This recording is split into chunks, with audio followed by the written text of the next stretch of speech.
Your disease is just outside, just doing one-arm push-ups, just waiting for you, waiting to get you alone. Because alone, you lose to the disease. And now I finally feel okay and feel like I've got some strength. It means that I've developed some safety nets around this. For some reason, it's obviously because I was on Friends, more people will listen to me.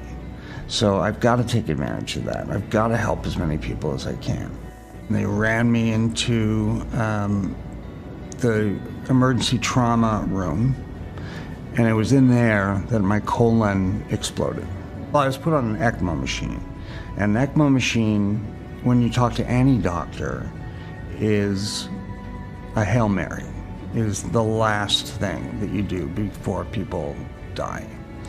And there were 5 people that night that were put on ECMO machine, and I was the only one who survived. I was in that hospital for 5 months and, escaped death really narrowly. I'd never drank before, and I just sort of drank this entire bottle of what was called Anwar's Baby Duck. That was the name of the wine. And I lay in the grass and just was in heaven. And I thought to myself, this must be the way that normal people feel all the time. And I thought that at 14. But, by the time I was 18, I was drinking every day.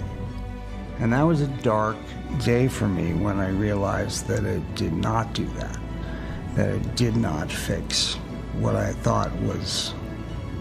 knew was broken. Alone so I could drink.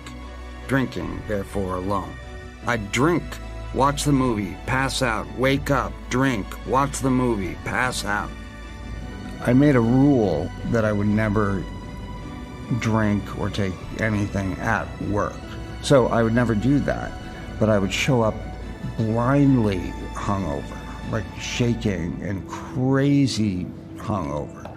Well, I loved Chandler. I loved the show, and I also knew, remember this, because it's going to be the best time of your life. And I knew it. I knew that I would never forgive myself if I messed this up. Lisa is the funniest, maybe the funniest person I've ever worked with, and just sees the world in a really funny way. Well, how can you not have a crush on Jenny and Courtney and Lisa? So it made it kind of difficult to go to work because I had to pretend that I didn't have these. Well, I had to wake up and realize that I needed to get 55 of them or I was going to be really sick. So I did all sorts of things. I had a bunch of doctors, fake migraines and all that stuff. And I guess the weirdest thing I did was on Sundays I would go to open houses and go to the bathrooms in the open house and see what pills they had in there and steal them.